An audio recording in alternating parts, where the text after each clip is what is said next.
डायबॅकेर A1 डायबॅकेर मी जशी आधी मी माझी मेडिसिन घेतच होते पण कंट्रोल नाही होते.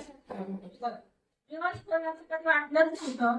कारण आणि A1 डायबॅकेर सुरुवात केली. सुरुवातीला एकच टॅबलेट होती माझी आणि इन्सुलिन होती 5 मिनिट सकाळी आणि 5 मिनिट जेवणाच्या आधी संध्याकाळी. इन्सुलिन घेऊन स्नायूचं दुखणं म्हणजे मसल स्ट्रेन होतं म्हणजे पाय भरपूर दुखायचे. त्याबरोबर सरांनी मला ऑर्थोविटामिन्स पण दिलेला होता कारण मला त्या दरम्यानच कोरोना पण झाला होता आणि कोरोनामुळे अक्षरशः बोटं सरळ होत नव्हती सकाळी उठल्यावर. अक्षरशः काही कामच होत नव्हतं मला इतकं जॉईंट पेन होतं. A1 डायबॅकेसने जो रिझल्ट दाखवला तो तर मला 1.5 महिन्यात आला.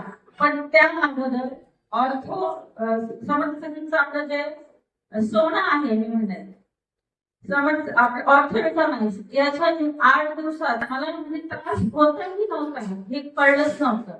एवढं छान रिझल्ट आहे.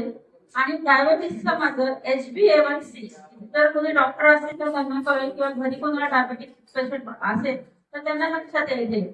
HbA1c माझं 6.9 होतं जे 1.5 महिन्यात 5.7